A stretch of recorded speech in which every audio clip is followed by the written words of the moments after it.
welcome to National Matters. I am Patrick Soko, and today I've been joined by Father LASTONE LUPUPA, who is going to help me discuss the topic that we have themed Faith and Development Reflection in the year 2024. This is the first edition of National Matters for the year 2024, and we want to start on a spiritual note as we look at national development. Welcome to the program, sir. Thank you, Mr. Soko, and I'm glad to be here. And we are happy that you honored our invitation. Absolutely. How can I say no when it's so great a privilege to be in this house again? I was with Pastor Chiluba not so long ago. So I'm greatly honored, and I want to greet the people out there and wish them a blessed, prosperous 2024.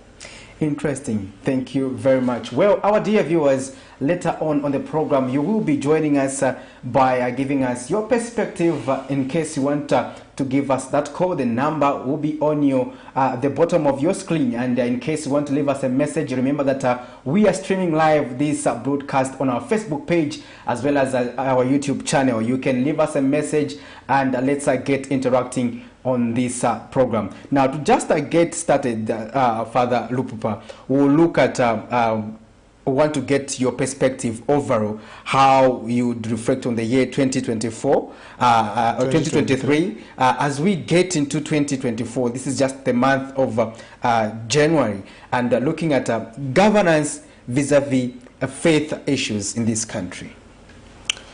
2023 was... I am always positive-minded, so I'll say it was exciting. It was exciting because so many things happened. We saw on the political scene so many things evolving. The UPND in power getting its feet on the ground, and the people themselves with all sorts of expectations, and talk about the disappointments like the high cost of living, but also positive strides that the government honored its promises. We saw so many desks being manufactured and classrooms being filled, the students getting their meal allowances.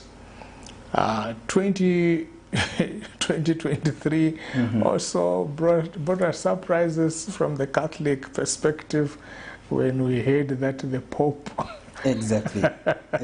just around Christmas that people in the same-sex union can go for a blessing individually, not as a couple. Okay, so that was 2023, especially in the conclusive part of it. For me personally, 2023, Mr. Soko, Patrick, was a year of healing. I found myself in India, being operated on. I had an ailment which made me fly to India, and thank God I got healed, and I entered into this new year strong. So challenges as a CEO of Christian Nation radio station, we moved from the old house where we are renting from nowhere. The landlord just said, you have to leave this place because it has been sold out. Oh, so 3 months notice. So that was something strange because we didn't expect to move that fast. But God, the way He is, we found ourselves in a new place. So from house number 19 to house number 12 on the same road. The same road. Just on the same road. Now, only God can give you such a blessing because He doesn't want our clients, the people that come to Christian Nation FM, to get lost. That was 2023. And in the family, I would say it was a time to come together, a time also of union, Often, sometimes people think about deaths. Thank God there were no deaths. But 2023 saw us at the national level lose political leaders. Did Kaunda die in 2023? But it's not this year, but we reflected. We just reflected. Yeah, so we saw all those things that happened in 2023. But here we are.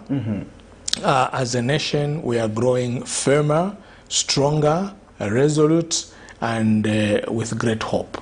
And so as we enter into this 2023 on the basis of faith, like you have put it, we want to believe that there is a God who never forgot about us in 2023, and so he has crossed us over. He has crossed with us in 2024. Interesting enough, now that you mentioned your station is also synonymous to Zambia's declaration as a Christian nation, and you uphold Christian values as a station. And we see the annual commemoration of the declaration of Zambia as a Christian nation. And during the same commemoration for last year, we saw Republican President Hakainde Hichilema making some commitments to uphold the country as a Christian nation, also denouncing issues that you also highlighted in your preamble pertaining to same-sex marriages. What would be your take on that? Yeah, Zambia's 32 years on 29th of October, 29th of December, 32 years as a Christian nation. And from some kind of providence, His Excellency, our President, decided to come and celebrate with the body of Christ, the Christians, that commemoration for 32 years. For me, this is the right direction. You see, presidents are not secular. Some people think that to be a political leader, you are not a Christian. You are not driven by the Spirit of Christ. Zambia has had presidents who were very, very spiritual. Talk about Dr. Kaunda. Dr. Kaunda never started with a prayer, never outrightly spoke Jesus Christ, but he lived the Spirit of Christ as far as uniting the nation is concerned. The one Zambia, one nation, the unity. In John chapter 17, verse 21, how will they know that you are my disciples? It's because of your oneness. And so that is what we saw in Dr. Kaunda. Frederick Chiluba, a man that takes power, and how does he get established within few months in his presidency? He makes a declaration that Zambia is a Christian nation. And after Frederick Chiluba, Mwanawasa comes in, and he still upholds the declaration. After Mwanawasa, we had Lupia Banda. He upholds the declaration. Michael Chilufya-Sata upholds the declaration. Edgar Chagwalungu does not only uphold the Christian nation, but goes even deeper to give us a ministry of national guidance and religious affairs, and building the national house of prayer, and also a day of prayer on the 18th of October. These are Christians. And when Hakainde Hichilema, our current president, comes in, he says, I'm an elder myself in my church. And so Zambia shall continue to be a Christian nation. And in the UPND manifesto, it is very clear that they are going to maintain the declaration. So we are very blessed. Of course, there are some people who have never agreed to Zambia being a Christian nation. You know them? The Catholic Church. Why is that? The Catholic Church believes that it was a political move. And not a spiritual move. It was, they would prefer that there should have been a wide consultation. They should have been asked whether they wanted to become a Christian nation or not. But isn't that a fact that Christianity would thrive in a Christian nation? And that is a fertile ground for Christians to propel their agenda. Sorry.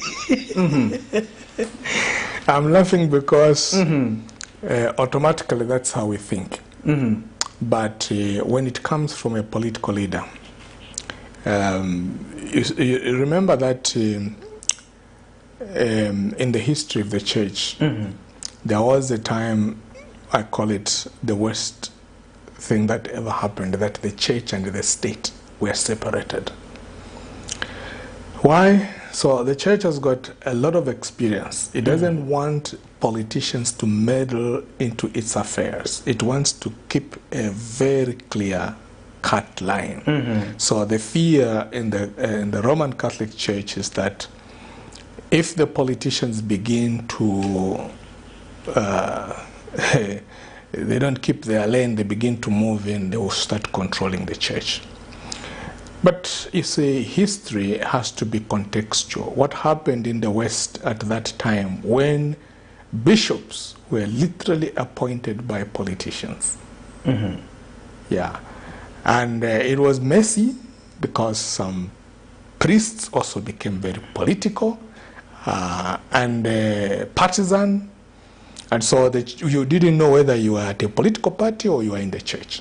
So the church said, no, let Caesar be Caesar. What belongs to Caesar belongs to Caesar, and to God what belongs to God. I, for one, does not believe in that. I don't believe in that. I believe that Zambia is supposed to be a different case. We have come a long way with the aspect of unity.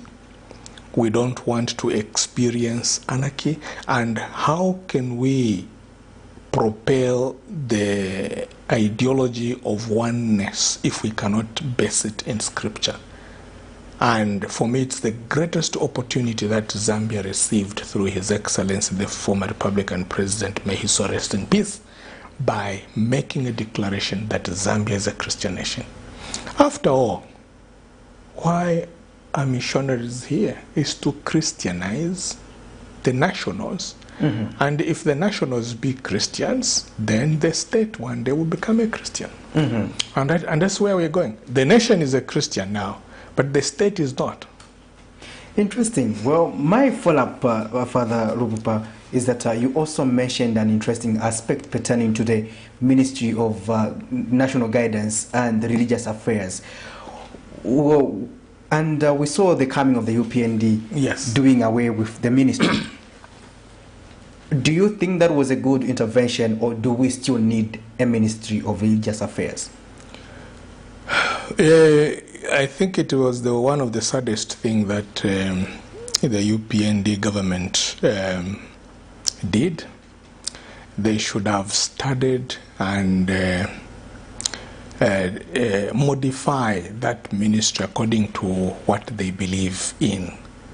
Perhaps just like the declaration of Zambia as a Christian nation, each one of us, particularly myself, I want to give content to that declaration. Chiluba made a declaration, but he didn't give us the content on how we are going to live our Christianity as a nation.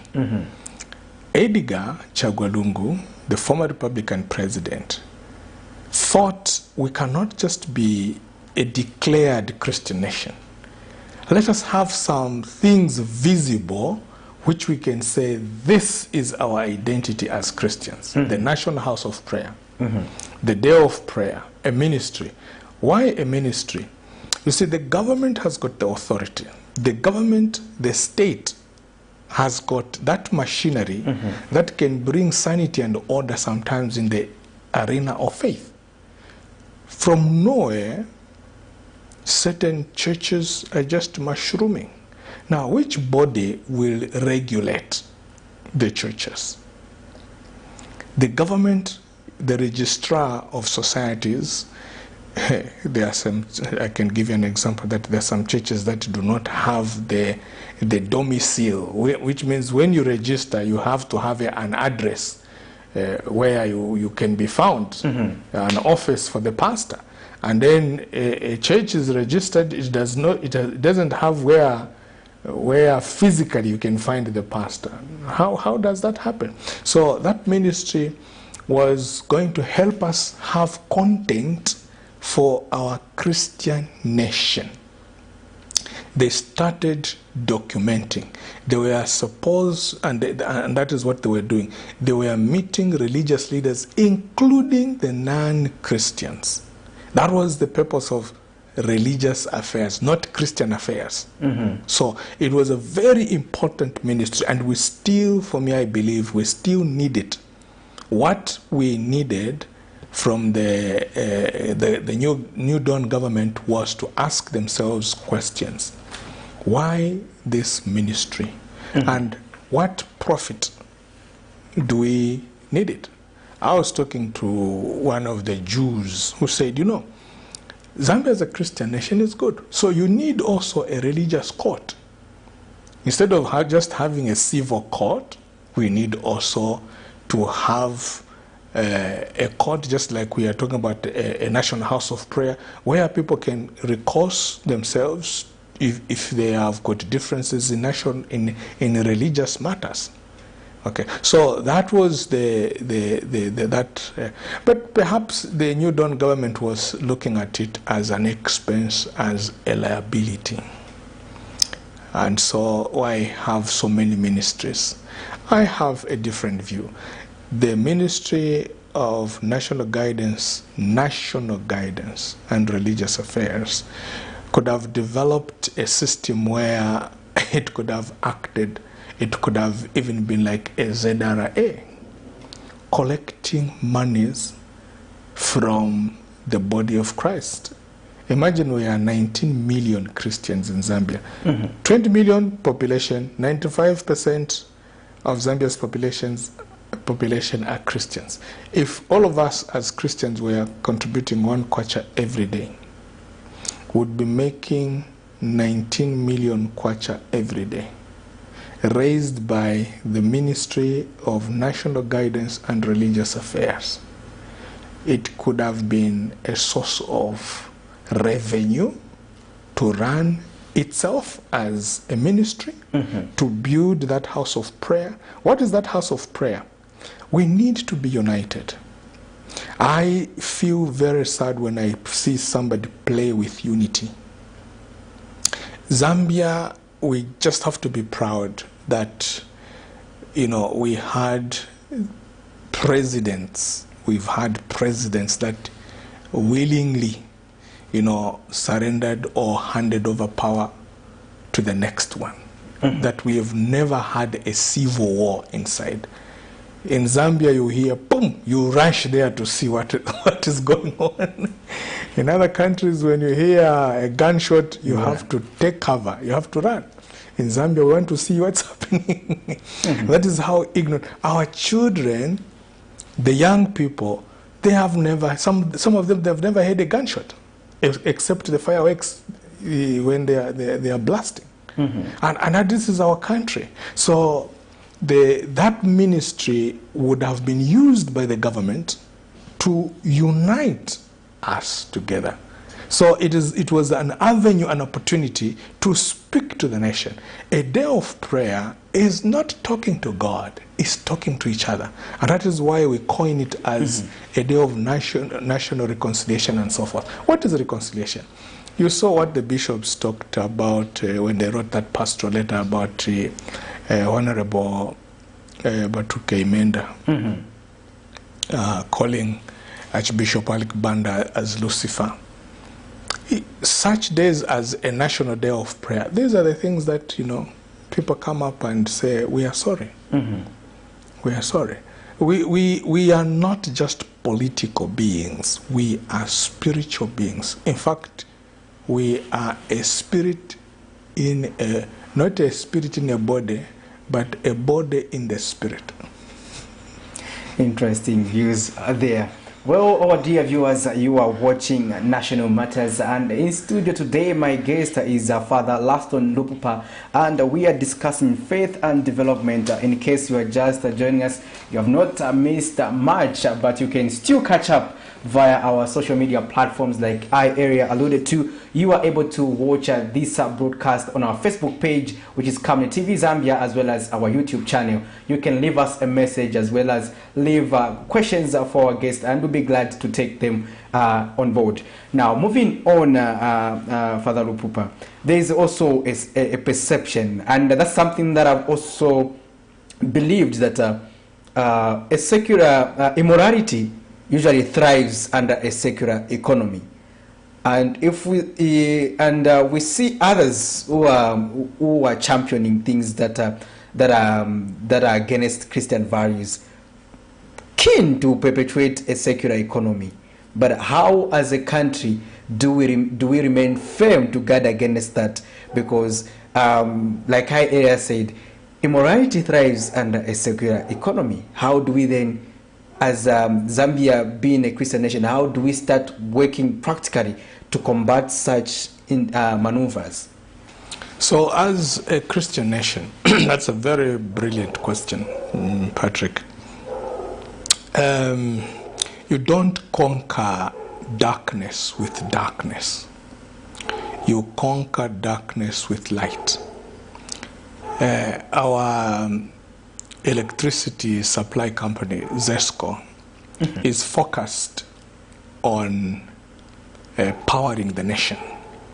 So where there is darkness, ZESCO does not begin to ask people.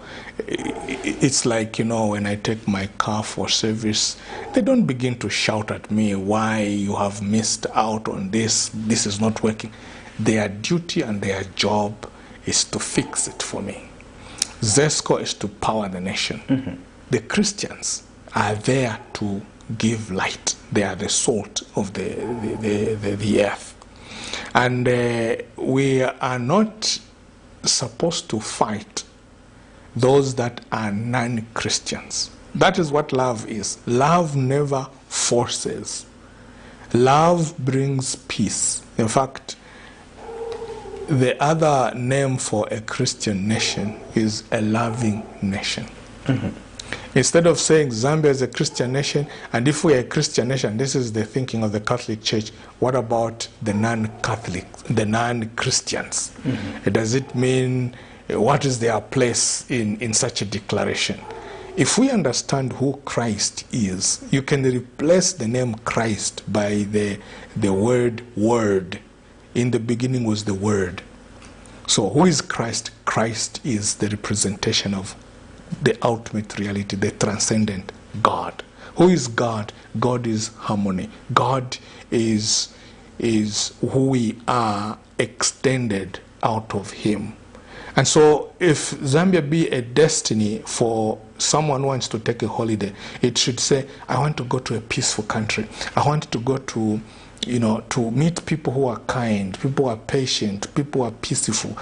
And that is exactly what Zambians are known for.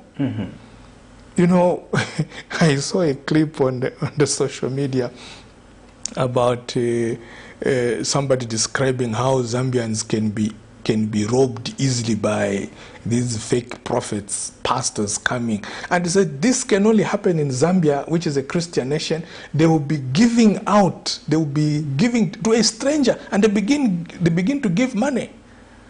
This does not happen. They don't even question because they are so Christian. I don't know whether that is positive. Meaning that, we're not violent people. We are very peaceful, and we allow the strangers to do business, to prosper. Sadly, you go into some of these shops, they are being shouted at, they are being locked, and that is Zambians.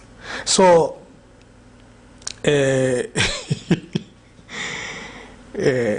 to be a Christian nation, Patrick, is a gift from God.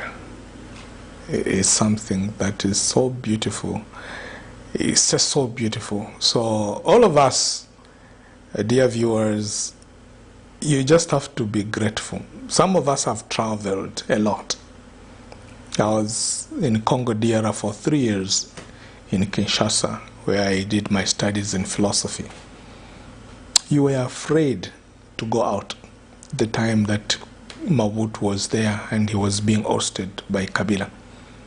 Just to speak broken French at that time, they would know that you are not a Congolese. You are not one of them. You felt, scared. I was in Kenya for 3 years.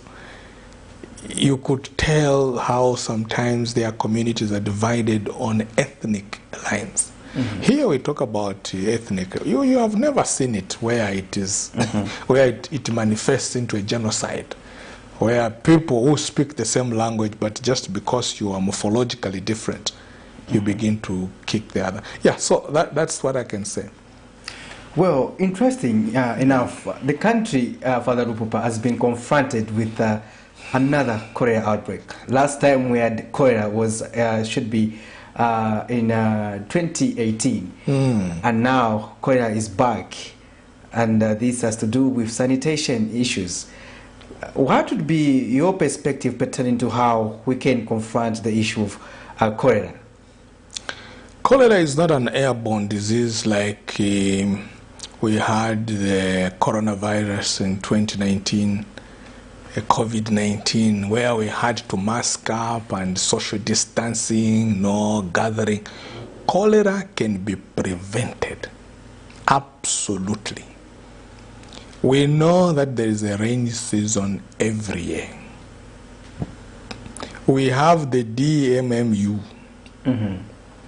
the Disaster Management Unit, whatever it is called. We have a government in power. So it is very sad that somebody who is responsible has not done their work. This should not be happening. What would be those that are responsible? Of course, the Ministry of Health, the Council. They know that there are shallow wells, and we don't have to bury the shallow wells. Just put chlorine there.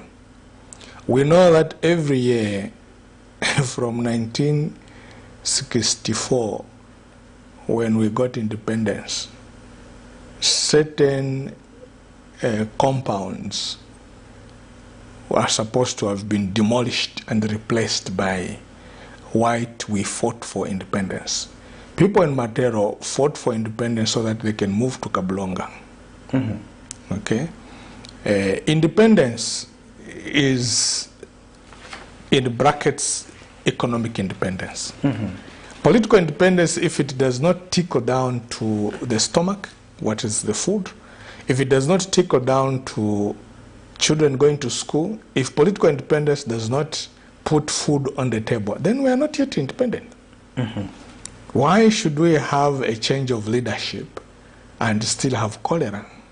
It means the leadership is still looking its feet on how to be in charge. So to be in charge is to be security conscious, security against hunger, security against disease and sickness. His Excellency, the former Republican president, as a commander-in-chief, he commanded the armed forces. Put your guns, arm yourself with shovels and wheelbarrows. And we saw cholera eradicated. And from that time, I think we never had any cholera. So whatever has gone wrong with those in authority, I think it is preventable. Yeah, we cannot clean absolutely, but we can stop cholera from attacking us. I'll give you an example. Let me call it now political will. When you go to Rwanda, we are told now that Kigali is one of the cleanest towns in Africa, if not in the world too. So where has this come from?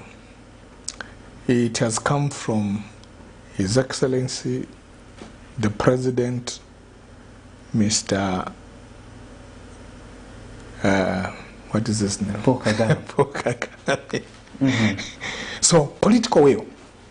He has commanded that we need a clean Rwanda. Now, Rwanda was synonymous with genocide. Exactly. But now it is synonymous with cleanliness, which is next to godliness.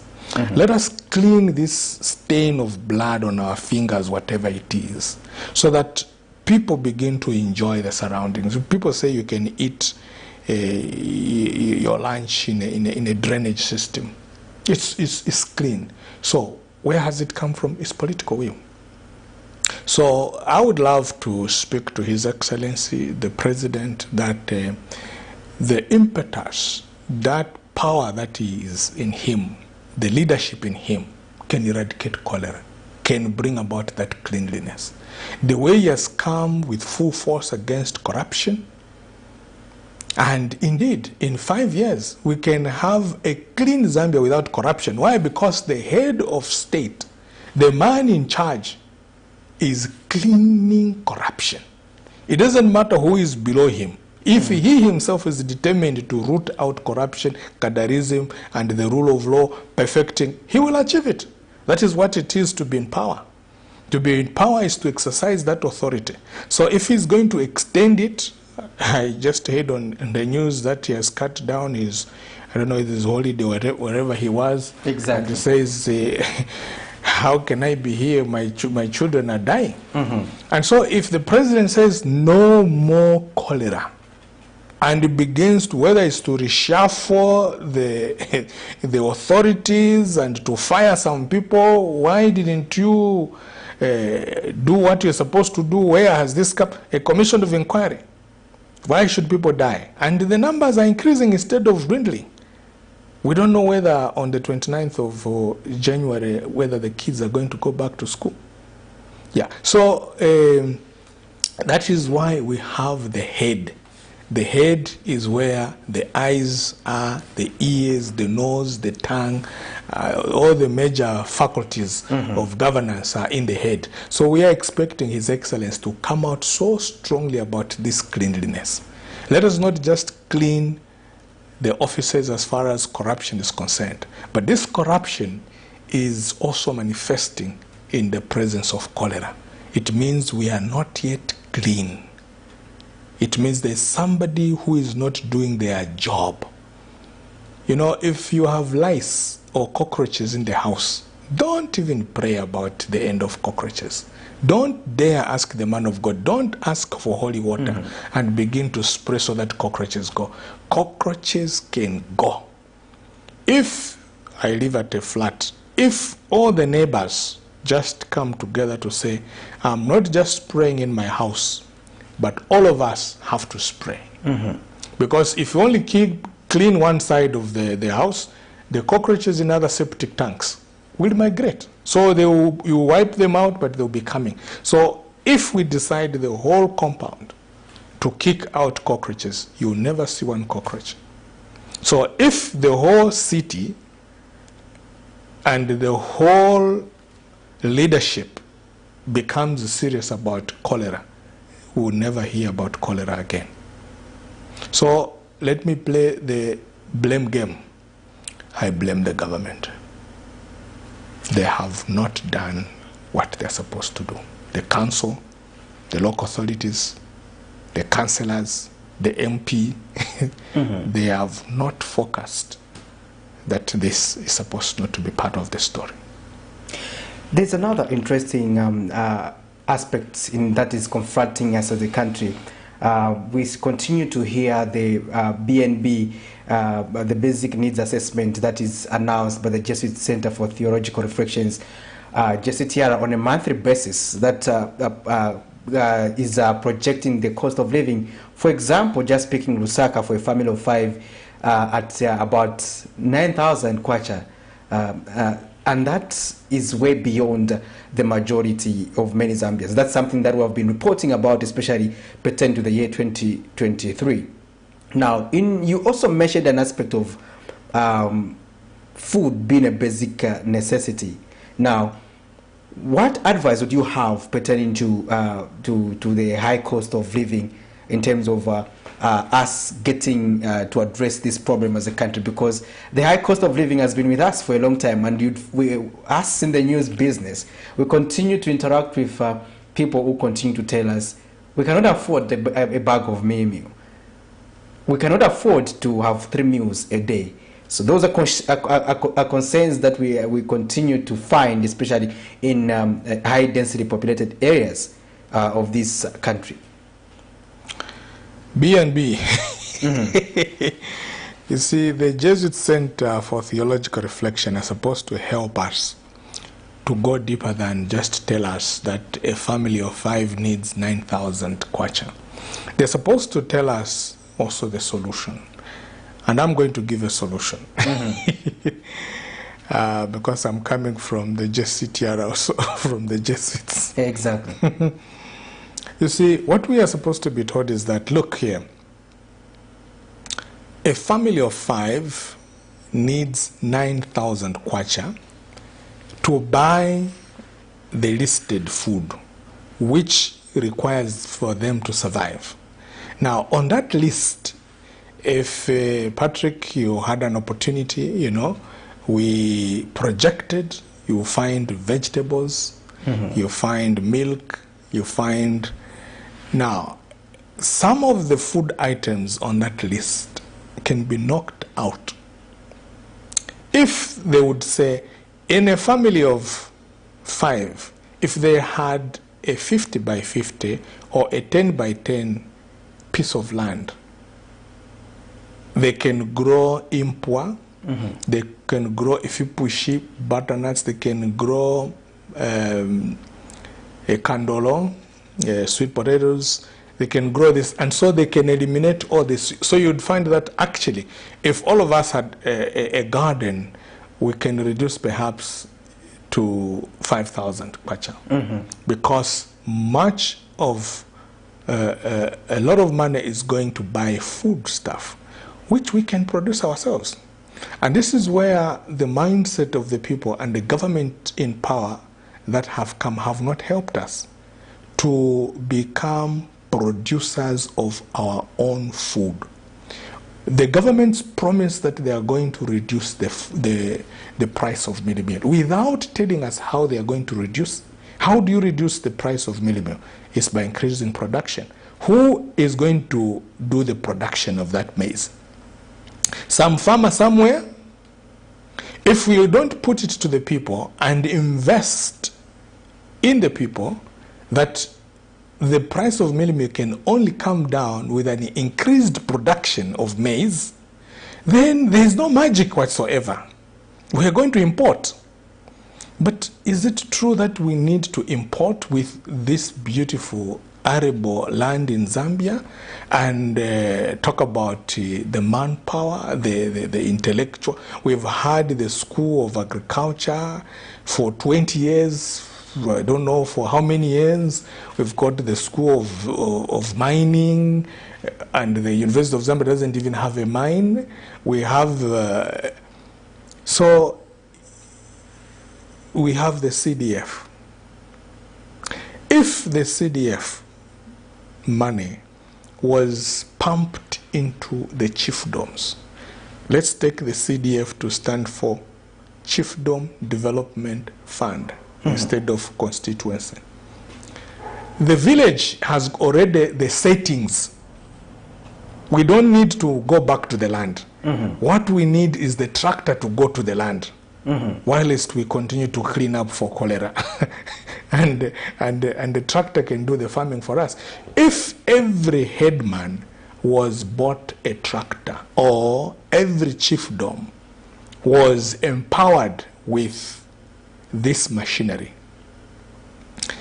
come next year, we'll be stepping on food. Why? Because we'll have invested in farming. What have we seen the CDF being used for? People are buying graders, which is good. Graders to which roads? The feeder roads to what? In the rural areas? what is in the rural areas? That's where the farming is. So how is the farming going on there? Nobody has invested in a tractor. I only saw one tractor being bought by. So if the government so wished, we can eradicate hunger to 0% by investing deliberately in the village settings. The headmen are there. Let our chiefdoms be known for their production of food.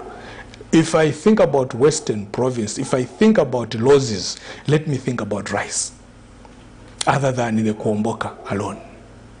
If I think about Southern Province, let me think about the quality milk, the beef that is coming there, other than all the things that we have associated with each other as Northerners, Easterners. If I think about the Bembas, let me think about cassava.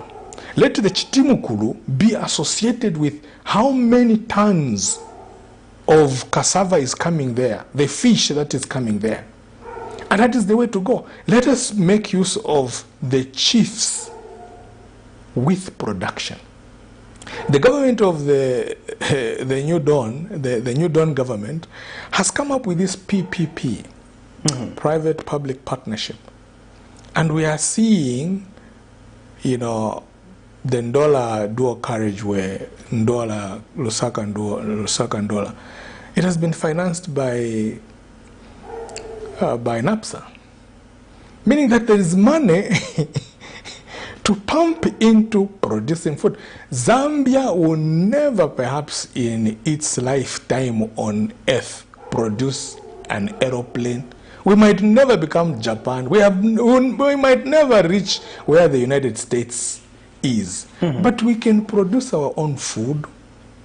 We can be proud of our own dances, traditional dances. We can be proud that we have got our oranges. In this time and age, me, you know, when we used to grow up, I used to believe that guavas, apples can only grow in South Africa. That's up to now. People think that apples cannot grow in Zambia. And so we eat the avocados imported from South Africa. We are eating Irish potatoes coming already packaged from South Africa in our outlets of South African malls. And all the monies are being wired back to South Africa. And we are just an outlet to be fed. And this is where, you know, those that come into power, immediately someone comes into State House, comes in as an MP, comes in as a councillor. That is priority number one, food. Food production, food security comes number one. People have changed the government. They changed the government because of hunger. What caused Kaunda was not because he was a bad leader. There was a time that things just became worse. I don't know whether you remember. We used to wake up at night to go and queue for mealie meal until there were riots. And then there was coupons. It was too late. People had made up their mind. We don't want this kind of leadership of hunger. So we have the ZNS. We have so many young people on the streets. What is ZNS about? Production. Even the Air Force. Happily they are moving there. But let people think about security. Let the army be there for security.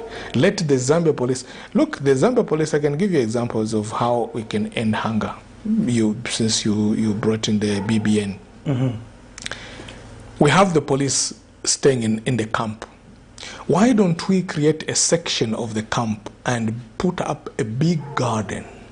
Instead of each one of us police officers in that camp having a small garden, we put our resources together and put a big garden in the corner. Why doesn't the council come up with even regulations to say every plan, someone wants to build a house, can you plot where you're going to plant fruit trees? Guavas, they are throughout the season. Pawpaws. You see, why do we want to believe that only maize is food? like Paul would tell the Galatians, who bewitched us to believe that only maize. In fact, fruits are the best. I was in India, where any corner you pass through, these booths we have, they are food booths. Anywhere you can have a hot meal. They have got gas cylinders, nice hot food. And you don't have to move to a restaurant for kilometers. On the roadside, there are restaurants, movable, mobile, sometimes cars, and then it stops here, they are selling food. Meaning you cannot die of hunger. So if there is anything that the government can be known for proudly, is hunger. Let education be agricultural science, number one. And you see, I feel very bad as I grow up to see that we can still have a system of cut-off point. Why should some people be left out? Who is not eligible to learn mathematics? Just because you have reached a certain cut-off point, you stop going up. No. We should have an education system that takes us until you yourself, you don't want to go to school. So it's very sad that somebody has missed by 1 mark and you say you cannot go to grade 8. And what does it mean not to go to grade 8? You cannot learn mathematics. You are incapable of learning geography. What is geography? What has those? And people now, the children go to school not because they want to know, but because they want to pass exams. Go to the University of Zambia. I don't want to be quoted here. People have stopped studying to know. They are studying to qualify. And because people are assessed to go to the exams, people can go and download the answers. Somebody can do a paper for you. Now you are studying medicine and you are not knowing what you're supposed to be doing during the operation. And then you go all the way to become qualified, and then what happens when you are faced with a situation which you didn't study? So the education system should promote one thing in common for all of us.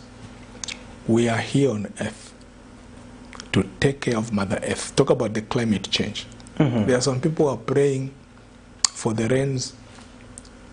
What we have, the hot temperatures, the rains, is not that God is bad. No.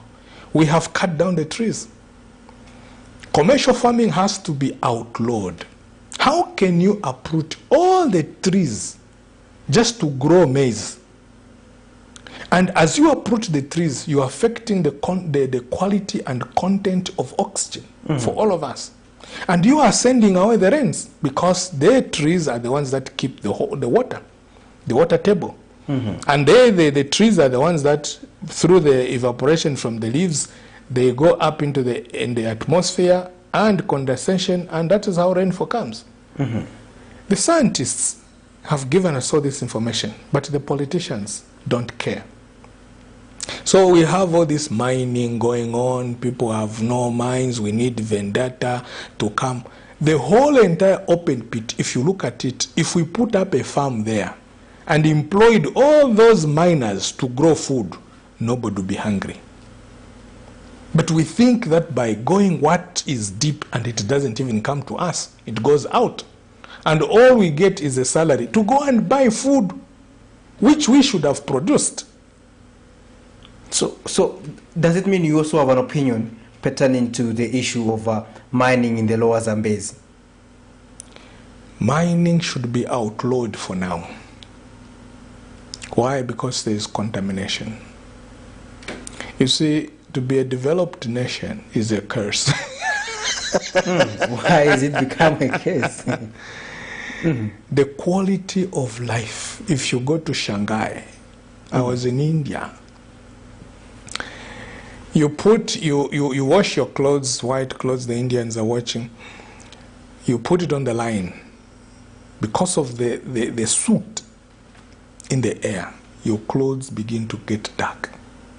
Sometimes the government will just wake up and say, today no schools because of pollution. You find our friends always coughing. Why? Because the air is terrible. And that is what we call development. That is what we are promoting as industries. No, we want investors. I would prefer we use tractors to pollute better than all these miners. I was born in Kabwe, one of the most affected regions on planet Earth because of the zinc, the lead. And all of us who were born in Kabwe, we are affected. If you look at me, I'm affected. I'm not normal.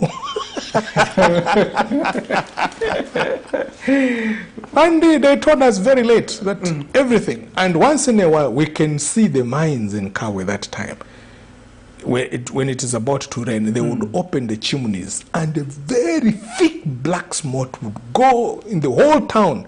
And then when it rained, it trickled down into the rains. Nothing better would grow. And you call it development? You call it investment? No, let's invest. You see, there is what we call conservative farming now. Don't touch the trees. Grow in between. There is what they call now smart farming. You don't need a huge plantation. You can, in this little, I don't know how many meters, square meters in this studio where we are, you can have so much to grow on stairs. Yes. Yeah. So that is where we're supposed to be investing now. So the B&B, the Jesuits should be telling us this 9,000 kwacha is not necessary. People can invest. Let them calculate for us that supposing a family of 5 spent a little bit of time in a garden, this is how much we can reduce this. The whole entire food portion should be scrapped off. We've seen that the government also wants to intervene in this subject by what they are calling the agriculture extended window, where they want to provide the loans to those who are eligible to be able to venture into farming, those who could not benefit under the Farmers Input Support Program, FISIP. They go into the issue of loan, and we see the Minister of Agriculture was actually recently, should be this week or today, launching the winter maize program. Do you think all such interventions what we need to? That is the greatest thing that the government can do. I highly commend the government for that kind of line of thought. But let the government not only give loans to the people. The investment also should go to knowledge. Agriculture is not just planting. You need to know the sample. You need to take the sample soil. You need to know, to have the agriculture extension officer. The government has been employing teachers, has been employing health workers.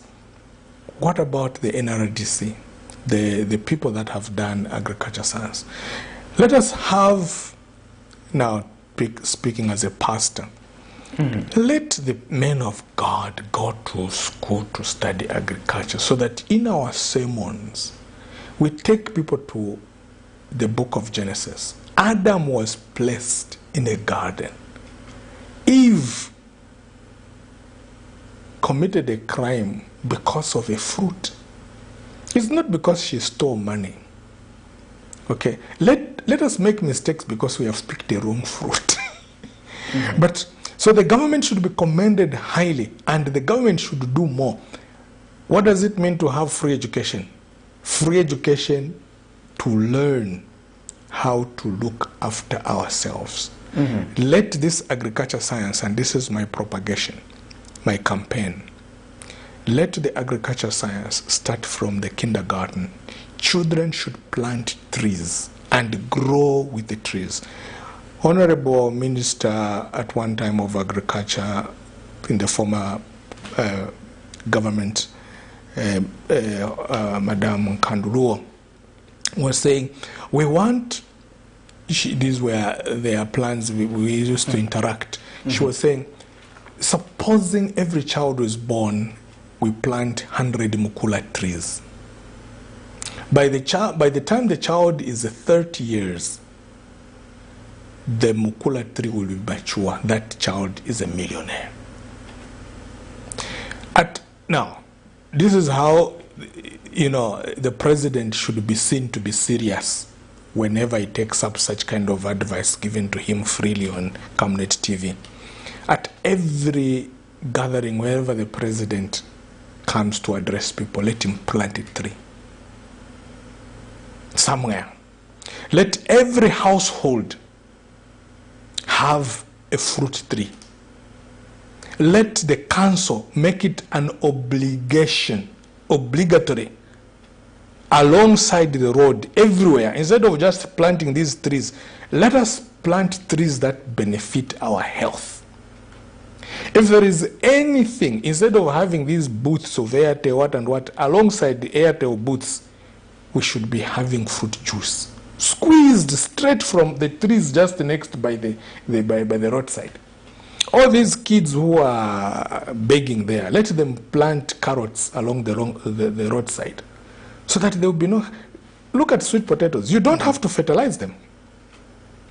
Alongside the road, we can have pawpaws, we can have... So that there is abundance of food. You see, there is no need to rely on maize only. Who told us that only maize is food?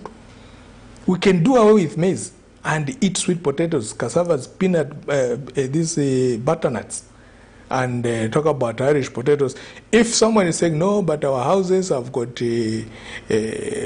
pavers, and who has taught us just to come up with a slab, concrete, the whole yard, instead of putting grass, instead of putting sweet potatoes, even a small little garden, nothing. So this mentality of always going to buy food is not correct. I was a parish priest at Matero for 7 years. There was a garden on the other side, and there was a chicken run this side. The chicken run was only a 2-shed. There were all sorts of useless things there, metal things which came from one generation from another. And the garden, I never even stepped foot there. And the Jesuits who lived there, they even left fruit trees, which I never tended. My current parish priest, Father Solomon Tembo, I congratulate you. He has come up with a garden. Now he's looking after quails. He says, Father, and he has got village chickens, the whole yard. He doesn't have to wait for Sunday collection. Even if all the Christians were to run away, he would still feed. And that should be the spirit that should be instilled in our pastors. Let them be the models. Our politicians, let them be the models. The Bible is very clear. He who does not want to work, let him not eat. Let us not, let me address the Seventh-day Adventists now. I hope you are not one of them. You cannot talk about the day of rest without talking about the days of work. How do you attach sin to the one who has not rested, but you don't attach sin to the one who has not worked? How do you grow an economy where you emphasize resting and not working? I am a Catholic. It is a sin to miss not to go for Mass on Sunday. But the priest should tell us that it is even more sinful for you not to have worked during the 6 days. Why do you want to worship God who worked for 6 days and rested only 1 day? And you want to exonerate and make big the day of rest over the 6 days that God worked. Zambia as a Christian nation, we should be identified with work. For the last 32 years, Patrick, no neighboring country has made a declaration as a Christian nation. Why? Somebody was asked, so Zambia is a Christian nation, what have we achieved? Oh, there are so many churches.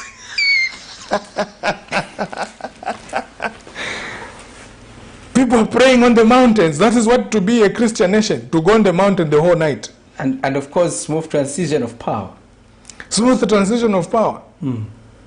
No, we should talk about, look at the production. The children of God should be identified in their denim suits, in the work suits, not in the rosaries or the uniforms and the... Fortunately, I come from the religious communities where the monks, the monasteries, the sisters, the priests were identified with work. They are hard workers. To be a Jesuit, you have to work extremely very hard. Go to Matero, look at the sisters. They have got orchards. Look, go to Kasisi. At the mission, there's an orchard. They've got pawpaws. They've got everything. They've got chickens, everything. There is material work. But go to the village for 100 years. They have not planted any fruit trees. So what kind of gospel have we preached to the people only to prepare them to enter heaven, not to live on earth? God sent his son to come on earth, not to come and take us back home. No, we came here to live on earth. And to live is to eat. We live in order to eat, and we eat in order to live. Life is no life if there is no food. And a malnourished person is not an image of God. It's a sad situation to see somebody die of hunger when there is so much food in this world. God looks at Zambia very sadly when he sees us worshiping him, praising him, but die of hunger because we are not investing in the soil. For God, if you ask for a job, God does not answer such a prayer because he gave us work. 6 days, you shall labor and do your work. The Jews are not known. If you go to Israel, Patrick, people go there for wrong reasons, to go and look at the empty tomb and to go and... Israel is known for production, for ingenuity, for the capacity to conquer the world through material. That is what the Jews are known for. But for us, when we go to Israel, is to see 2,000 years ago. We can't see what is there now. I was there, and the tour guide said, look through the windows. Those were the orchards, drip irrigation. They don't have the rainfall that we have. They have only one source of water, Lake Galilee and River Jordan. And from that, like, the pipeline goes all over the world. And they will tell you not one single tree came to this place naturally. All of them have been planted. And so if Zambia be a Christian nation, and this is where now I support the Catholic Church that are against the declaration. Because some of us, by thinking of Christian nation, we think about raising our hands in prayer and kneeling down. No, Christianity should be identified with work. Look at Islam. Islam has never separated religion, politics, and the economy. They are one and the same thing. Christians have separated the day of worship and the day of work. In the monastery, the Benedictine monks, they said, ora et labora, work and prayer. So they prayed and they worked. But in our small Christian communities, we didn't tell them ora et labora. We told them ora and ora. Pray and pray and pray. No. You don't just pray. So you mean they spend more time praying other than also working? The pastor, Patrick, I'm very disappointed. The rainy season comes, go around the churches and hear any pastor who is going to encourage people to go to the work. He comes up with a program of fasting during the rainy season when the people are supposed to be working. 21 days of prayer and fasting when people are supposed to be working. How are you going to work when you are fasting? But you mentioned quite an important aspect for the LUPUPA. But I understand that these things also go with capacity. But how do we change and transform this? Because you know that there's also an issue of generation gap. How does your knowledge that you have goes into a younger pastor who is about to graduate and be able, and understandably, we also have, you mentioned another interesting aspect. We have pastors who just wake up to say, this is Bishop Soko, and I'm praying at this school.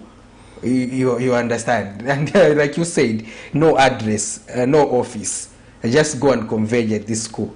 But how do we create that sanity? Because at the end of the day, like you mentioned, the religion has, or the church has a huge role to play in this development. The church has a very huge role to play. You remember His Excellency had a press conference, and he presented the development, what was happening, and he was using graphs, and one of the priests responded, say, tabafishi befya abantu icho abantu barefuwa ya lutoshi. Yeah, and it brought a lot of debate for 2 weeks, I think. A month. The journalists, they were trending that. But you see, the church should never laugh at the government. The church established the nation. The Jesuits, when they came to Zambia, in Kujiguni, they taught the Tonga people the ox plow. They introduced that. So the church currently should not talk about hunger. We should be the ones to inspire the government. We built schools. We did the settings of politics, economy. Kaunda was the son of a missionary. Okay? So the British came and they were doing their own things, but the church was passing on the knowledge.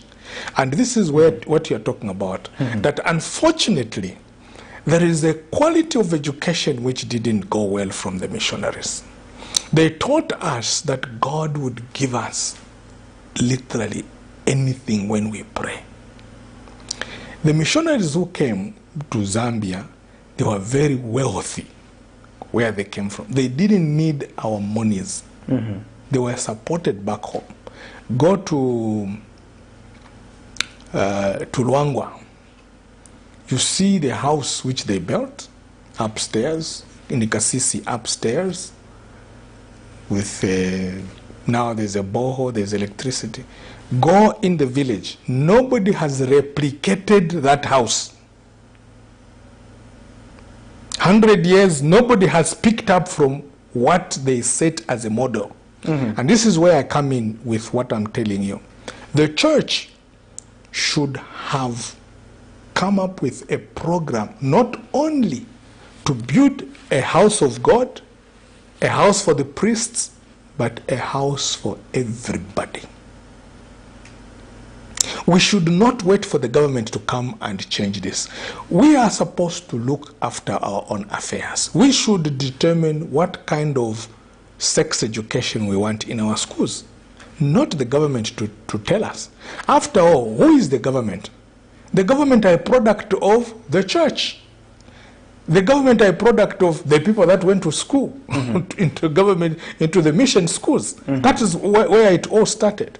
So I feel that as a church we are a let down in the areas of material. Now you are asking why with this knowledge I have started a ministry called Christian Nation Family Friends Ministries, where I'm propagating that 1 million people are going to come into a register. We have developed an app. At the moment, we are working on the patent and the copyright and the registration. If we have 1 million people in our application, and they begin to contribute 1 kwacha every day, we would be making 1 million kwacha every day, 7 million kwacha in a week, 30 million kwacha in a month, 365 million kwacha in a year.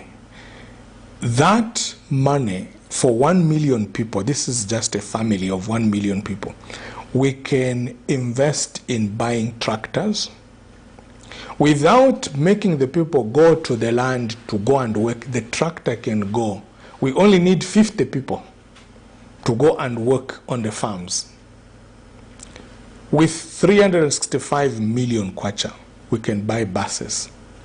365 million kwacha, we can set up communal farms. You see, what has killed us is to think that I can do it alone. One finger cannot pick lice. Those are the Bembas who were full of lice. Exactly. Not so cool. We have to learn how to work together.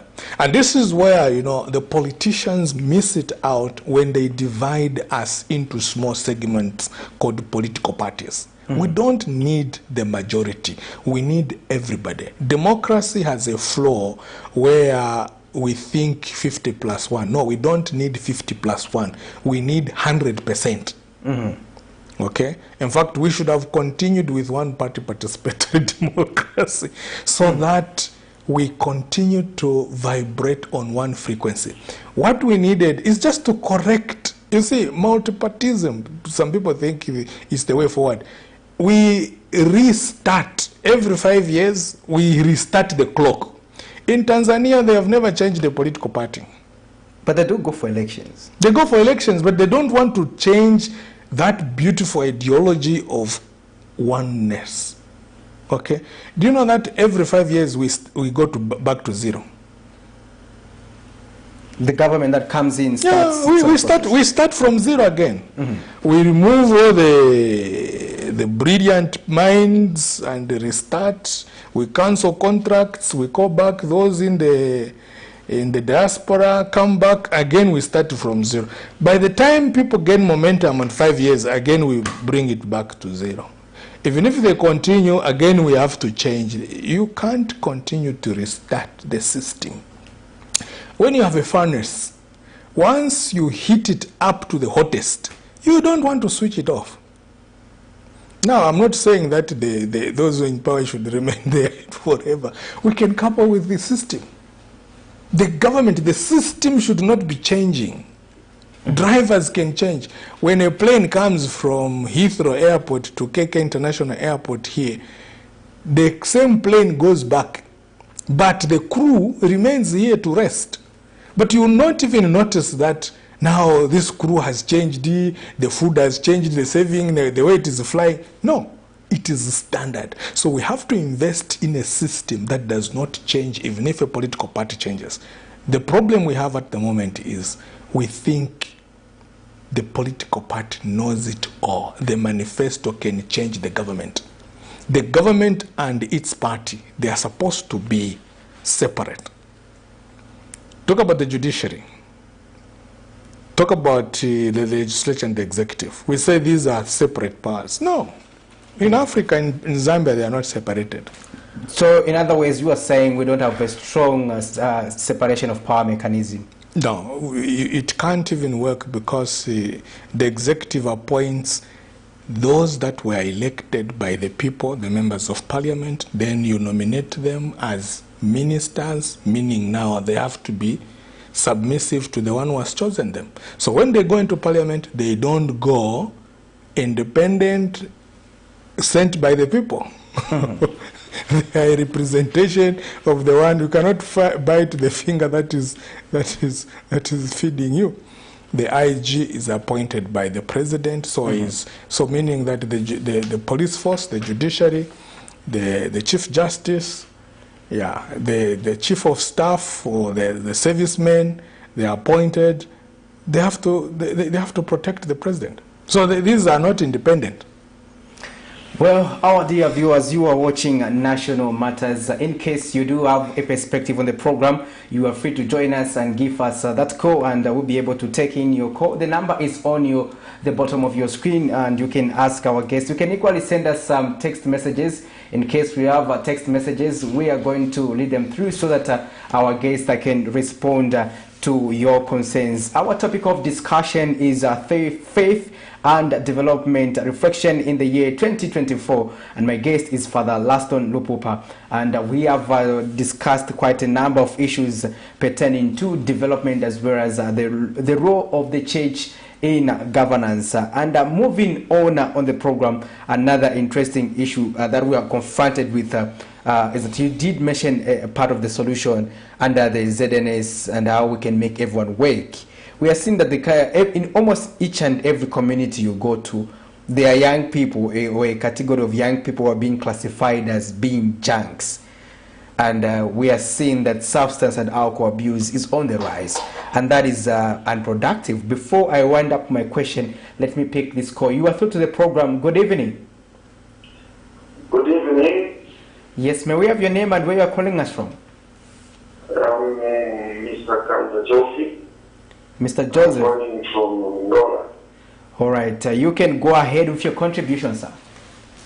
Yes, I'm following your program. And the man of God has mentioned a point that has been on my mind for a long time. Yeah, he has said that in Zambia, the major problem that we have is the governance system. This so-called separation of powers is just on paper, but in the reality, we are very, very far. Because you cannot have the executives participating in the legislature. You cannot have the executives having a hand in the judicial system. It doesn't work. The judiciary, as long as the Chief Justice has been appointed by the executive, critical issues that is written in the presidency will always be looked at from a political angle, with a political eye. Truly, you cannot bite the finger that feeds you. And this is the problem that we have. As Zambians, we need to be fair with ourselves. We need to have systems that run, not, with the influence of the executive.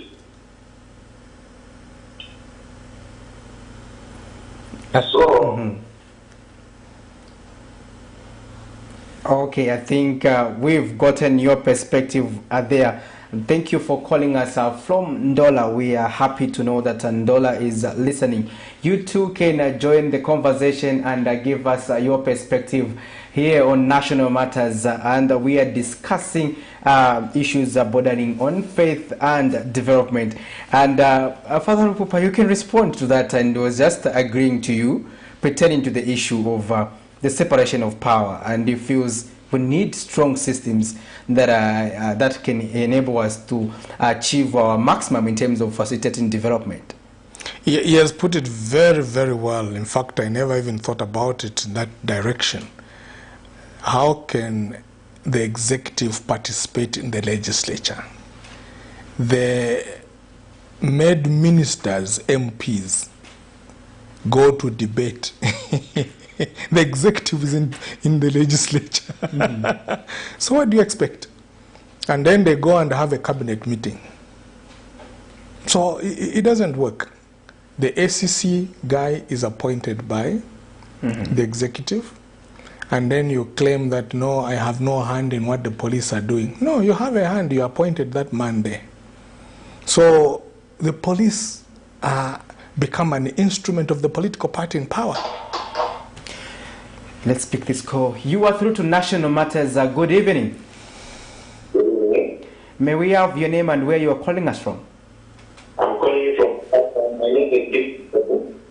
You said you are calling us from, sorry, your line was... My name is Mr. Njovu, you can go ahead with your contribution. Yes, I'm enjoying the Good to see you. Thank you. Yes, I wanted to comment on the issue of government. I think we have not a solution against government. I remember when we had the issue of COVID-19. Almost in all the places there are those washing dresses and people just having things. Ever since when the COVID came down, I'm not seeing those types of people, even people that must make it mandatory. We need to make sure we have, and all the shops, all the restaurants that the washing dresses. I think we have neglected that, and since COVID now, the number of we think forgotten about. The other issue is, I think the council, there are laws in Zambia. If the council can improve the laws where if you find somebody entering anyhow, they have to protect it. And also the citizen of arrest in open health. And also education. Starting from our home. We teach ourselves on how to talk data, also now to keep IT. I think that can really help. We have neglected that part where also the teachers teach schools can also teach the children specific surrounding hygiene and everything. And I think to bring a better people, everyone to bring better people to the business and idea. That's my contribution. Mr. Njovu, we thank you for your contribution. We do value every opinion that comes through our program because we understand that democracy is really about tolerating views from someone you might not like, and that means everyone's opinion counts, and that's what we respect here on National Matters.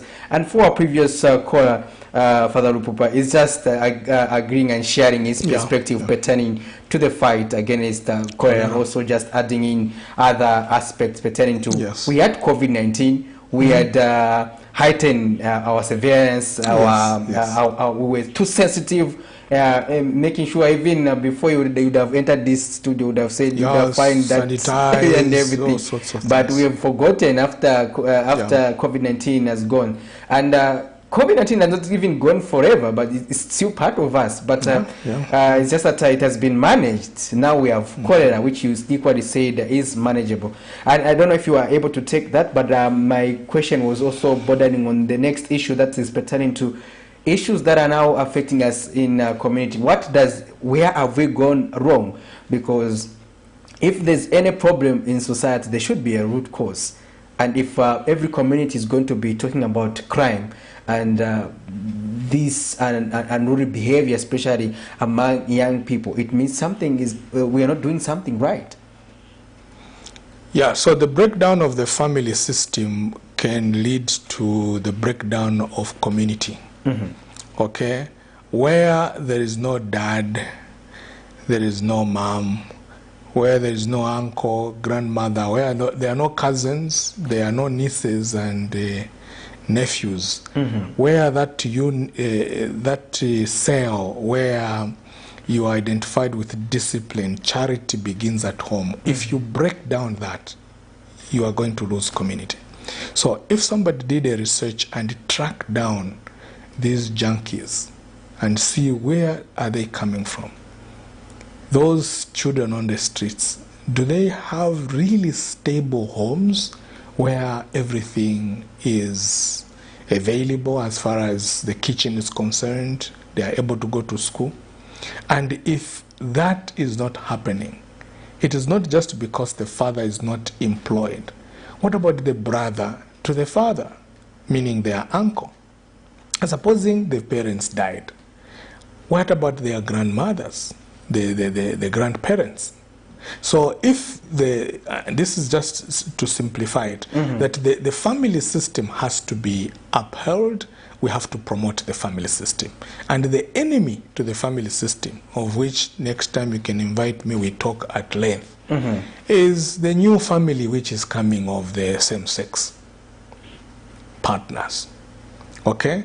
And what threat is this ideology, which is coming from the West, going to injure, destroy the natural, traditional way of understanding family. Father, mother, and children. Now we have father, father, or mother, mother, and a child adopted. What's going to happen to that child? Okay, so it is deeper than that. Some people want to simplify to say, no, because of the jobs and so forth. Our parents never had jobs. They had simple jobs. But there was that union in the family. I grew up with my cousins.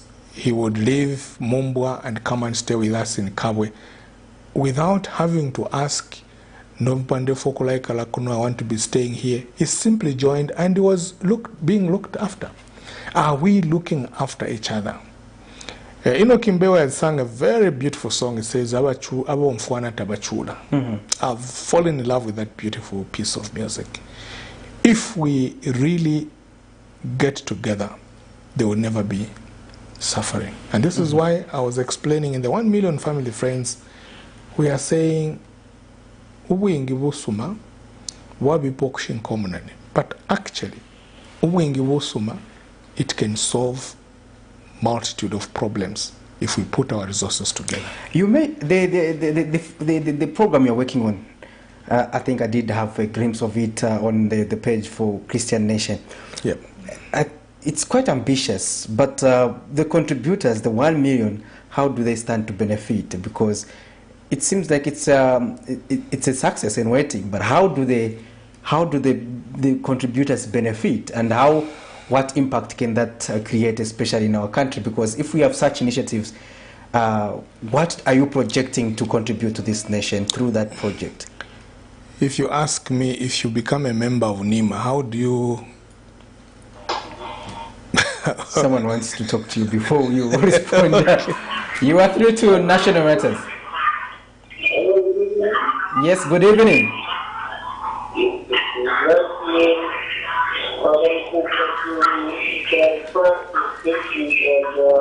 Reduce the volume. Are you able to reduce the volume on your TV set? We are getting feedback. Okay. Okay, let's see if we can hear you.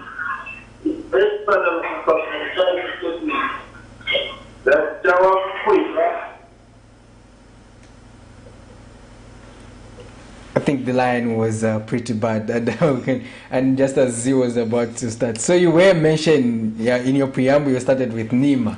If you are contributing to NEMA, how do you benefit? How does insurance companies work? How does NAPSA work? NAPSA collects from the people, invests for the people, and then give it back to you.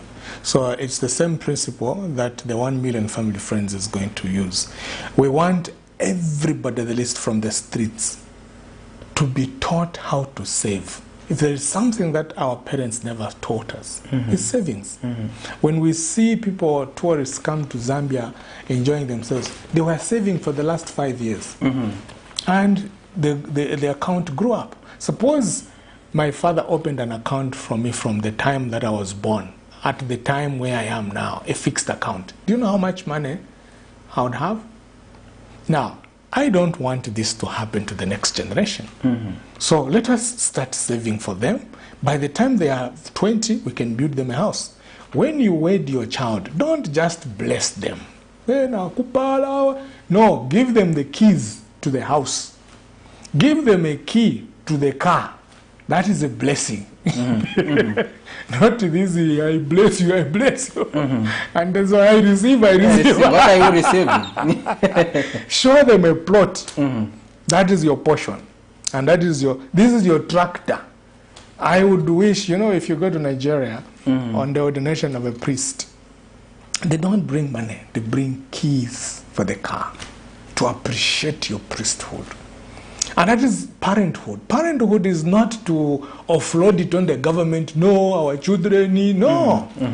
If you planned for children from the time that they were born, you should have it in the itinerary until it becomes a doctor or whatever. It is not the responsibility of the government to look after your children. So we should, and this is what we are trying to do. Not we are trying. This is what we are going to do. We are setting a standard in which the parents can comfortably go to sleep knowing that there is this family that is going to take care of their children. If we have 100 students going to the university and we have 1 million in the members of the 1 million family friends, how much does it cost for us to sponsor 100? We raise the money immediately and we put them into school. The village should be doing the same. If the whole entire village has got 10 children, very bright, and they want to become pilot and so forth, if we go door by door, we can send children to school. What we have not been taught are the power of unity. You are through to National Matters. Good evening. Good evening, sir. Yes, may we have your name and where you are calling us from? Okay, this is Lewis Mshubo.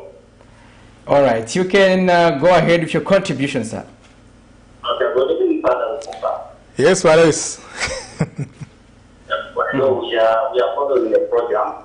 Good.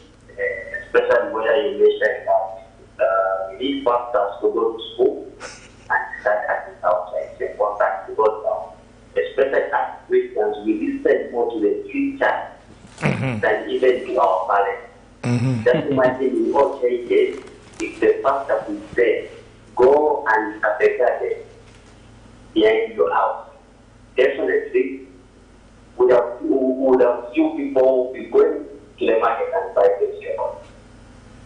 And we need to go back to the land. That's what we need. Thank you very much for your contribution. We value your opinion. And as we were winding up, you were looking at the 1 million concept. And you did mention that it's quite, if we are, but how do we replicate such a gesture? Yeah, so if I put my savings into my own account, I would only have 50 kwacha at the end of the day. But if 50 kwacha is put in a common account, then it will be 50 million kwacha. So 50 million kwacha can do more for 1 million people. Put it into investments. Partner with Zafiko. Have long-term vision, like investing in mukula trees, fruit trees. I'm thinking about the next generation. We are going very soon. What is the succession plan?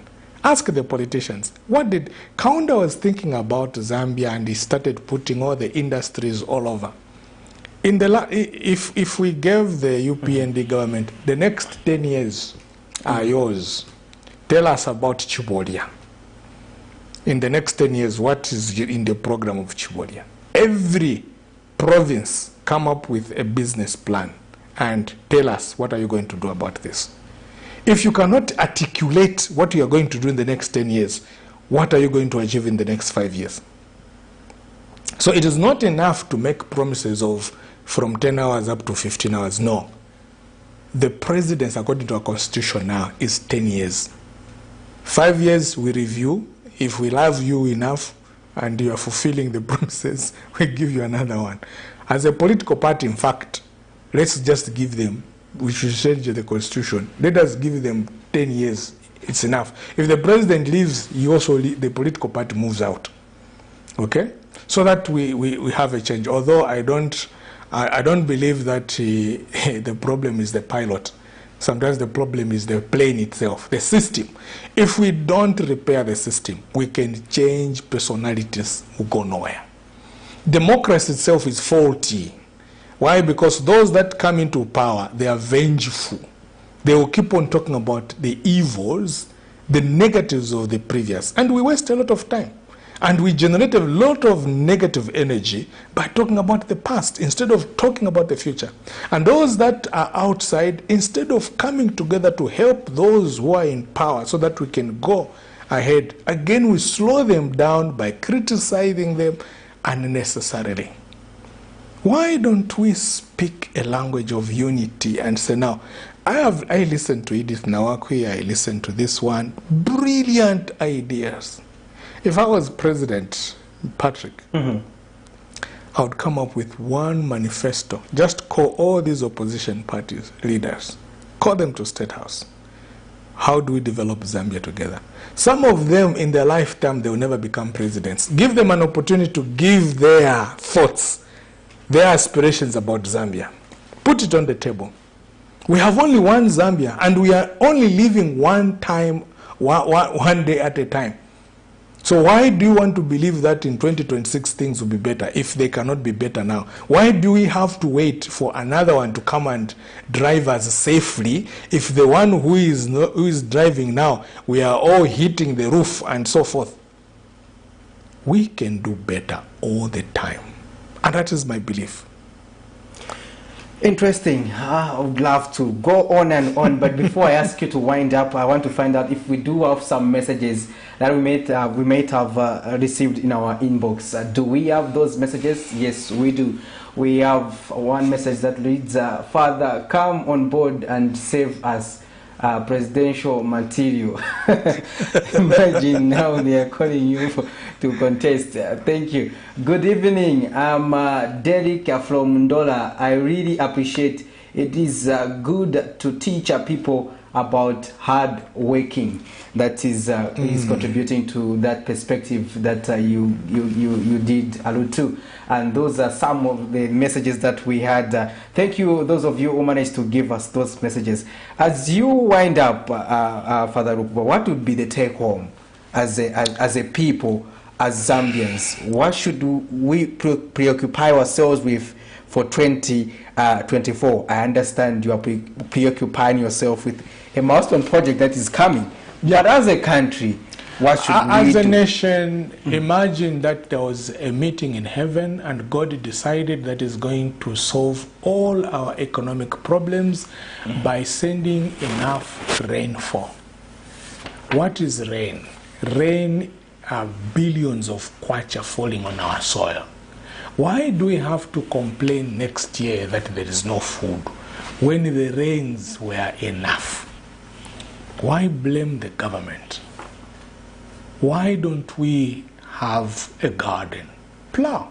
Pastors, why have serious meetings in the rainy season? It's time to go to the field. The churches should be closed. The government should close down some of the offices so that people have an opportunity to go to the land. Somebody believes, no, not all of us should be farmers. But what are we going to eat? If we allow one person to farm on our behalf, that is catastrophe. He has to uproot the trees, he has to put the chickens in one chicken pen and inoculate them, give them all sorts of vaccines, and that is going to affect us. Go to the cancer hospital and you will see so many people sick because of the intake of the food. Let's grow our own food. Let us be productive. Thank you. I bless you. Thank you very much, Father LUPUPA, for that message. And remember, the take home is let us grow our own food and let us be productive. I hope you've learned one or two things, like myself, who's going to be a farmer probably this year and start taking up agriculture seriously. But this is where, unfortunately, we have to end our conversation for today on this first edition of National Matters for the year 2024. And on behalf of the entire production team, this has been Patrick Soko. Until we meet again, keep it on Community TV. Remember that we always say that Community TV is not just another channel.